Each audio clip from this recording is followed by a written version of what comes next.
forecast first. Sponsored by Matex Heating, Cooling, and Plumbing.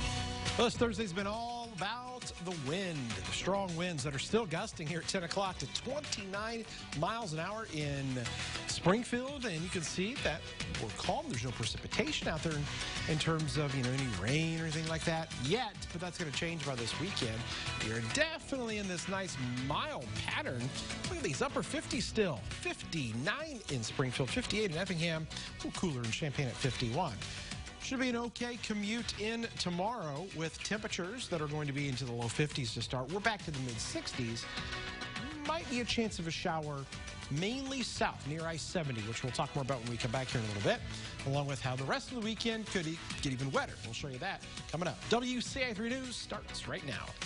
Now on WCIA 3 News. Some teachers are against one district's plan to stick with hybrid learning for now, while some parents say it's better than going remote.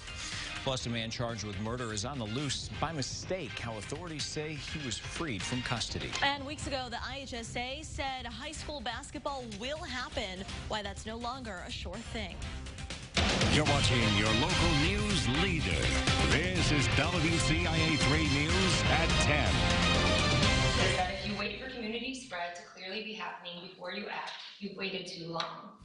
A confrontational exchange between teachers and the school board in Mahomet Seymour. Contention about how the district's handled COVID-19 has pushed the teachers union to consider filing a grievance. Good evening, I'm Paul Cicchini. And I'm Jessica Coons. Some teachers are frustrated about the health risks of teaching in person. The school board voted to continue the hybrid learning plan even after the Champaign-Urbana Public Health District recommended all schools switch to remote learning. WCIA 3's Jennifer Jensen is live in our newsroom. Jennifer, this disagreement came to a peak at the school board meeting. Jessica, it did. The union indicated it plans to file that labor charge against the district because they feel the district leaders are being reactive to the pandemic instead of proactive. But while many teachers support moving to fully remote learning for the rest of the semester, some of the administration and some parents don't agree that's the best move to make. The Mahomet Seymour School District is going against CUPHD's recommendation that all schools switch to fully remote learning until January. While they will continue hybrid learning until Thanksgiving break, the teachers' union strongly disagrees with that decision. It's a strange and contrary example we set for our kids when in the midst of a crisis we disregard the very people with the expertise to get us through it. Teachers have made their opinions known to the school board about the superintendent's announcement regarding how the district will proceed. As I quoted earlier, she wrote, "We will continue to monitor our cases and exposures and respond accordingly." In other words, we will wait to see if a lot more of our students and staff get sick and then respond. Unsurprisingly, MSCA does not find this as an acceptable way to approach a pandemic, especially since neither the board nor even district management face the exposure risk. But some parents like Jody Eisman aren't on board with going fully remote. It just causes a lot of undue stress and frustrations that we have no control over. Her kids' grades have dropped during remote learning, and she believes keeping the kids in school is the best option. They are sitting and staring at their computer screen from 9:30 until 3 o'clock every day for school. There isn't anybody that can tell me that that's healthy or safe for these kids. Superintendent Lindsay Hall said school leaders have heard a variety of requests, and they're tasked with choosing the most feasible on a day-to-day basis. We've been in a hybrid plan for 14 weeks. It's worked really well with the option for about 25% of our families have been fully remote. So that option has always been there. It'll always be there for families. And, at this point, it really is day by day. There is no one who wants a plan more than me and Dr. Rummel. It's really, the uncertainty is really hard. What happens next regarding the possible filing of that grievance depends on the future negotiations between the board and the teachers union. The superintendent said the district has not decided what learning option they will move forward with after Thanksgiving break. Back to you. Right, Jennifer, thank you so much. In other news, retail stores are preparing for another cut in capacity once the state's new mitigations take effect just after midnight. They will only be allowed 25% capacity. You could see lines outside of some stores as employees wait to let people in. We asked a small business owner in Springfield what they expect. So far, like even for the holiday walks, most I have in my store is like five people, and they'll wait outside too or go to other stores until.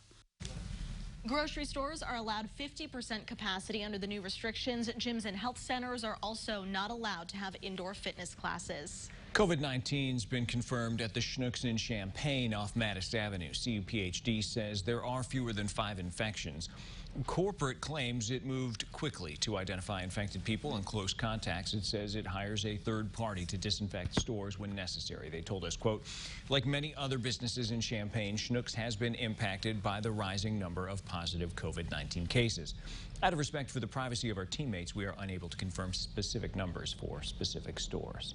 Across the state, more than 14,000 rather, new cases were announced today. The positivity rates dipped to 14%, but hospitalizations have gone up to more than 6,000 people. Nearly 1,200 are in the ICU and 587 are on ventilators as of last night. 168 more deaths were announced in the last 24 hours, including 29 in central Illinois. More than 11,000 people have died in the state so far. If you smoke, could you quit for at least a day? That's what the American Cancer Society challenged smokers to do for its annual Great American Smokeout. People were encouraged to stop smoking for at least 24 hours. The idea is to get people to decide to quit for longer, perhaps even for good. That's really our goal. There's no better day to make a choice for yourself to become healthier than today. And thinking about the Great American Smokeout, this is now the 45th anniversary, just to remind folks to really prioritize their own health. I think if we've learned anything this year, that if you can't breathe, nothing else matters. And so do what you can to protect yourself.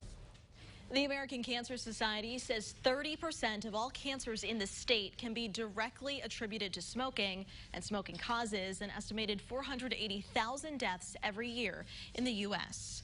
People with marijuana charges can now get free legal help to wipe those charges from their records. New Leaf, Illinois launched today. The group is meant to help people across the state take advantage of expungement laws. This program provides legal help that's available in Chicago to all parts of Illinois.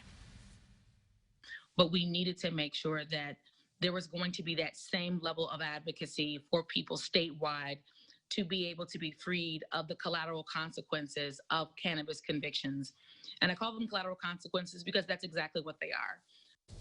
To see if someone's record is eligible for expungement, we have a link at WCIA.com. A man accused of a 2018 murder is no longer in custody. Darian White was arrested and charged last year for the murder of 16-year-old David Sankey in Champaign. Sankey was shot in the head near his home in Champaign's Garden Hills neighborhood. White was sentenced to the Illinois Department of Corrections last month on an unrelated Champaign County case. But the sheriff says there was a mix-up with paperwork while following COVID protocols, and White was released. The Department of Corrections sent us this statement saying, quote, Darian White was transported to our Northern Reception Center from Champaign County Jail on November 13th. By the time he was received by IDOC, he'd already satisfied his sentence and was released the same day. At that time, White had no outstanding warrants. A warrant has been obtained for White's arrest. Employees at a restaurant in Champaign are helping a grieving family. 16-year-old Garyante Brown was shot and killed last week. A suspect has been arrested. Now, workers at Nero's Gyros are donating tips to his family to help with funeral expenses. Brown's grandfather, an employee, says he's reeling over what happened. I was upset, of course, being number one. I couldn't believe that it happened, because my grandson and guns just don't go together at all. He hopes the gun violence will come to an end and is grateful for the community's support. A man in Urbana is facing charges after police say he sexually abused a 15-year-old girl. 23-year-old Luis Sosa Mejia was arrested Tuesday. The Champaign County Sheriff's Office says this happened after a party last month in Champaign. They say the girl was intoxicated when the man left with her, and he admitted to police he knew she was not old enough to consent. He's been charged with aggravated criminal sexual abuse. Urbana police are investigating after a car ran into a house near Ellis Drive and North Matthews Avenue this afternoon. Police say no one was hurt. This crash remains under investigation. There's an update about a teenager in Effingham. His family says after a serious crash last month, doctors cleared him to resume normal activities, and that includes playing football in the spring. Tristan Duncan lost control of his car in October. His mother says a neurology appointment today showed the blood in his brain is gone. She says the first place he wanted to go was the gym. One park is getting a new name. Why officials decided to change it. Plus, cats needed to be on a leash if caught outside in one community. Why they're thinking about getting rid of that rule. And some high schoolers normally host a Thanksgiving dinner for families in need. What they're doing this year instead.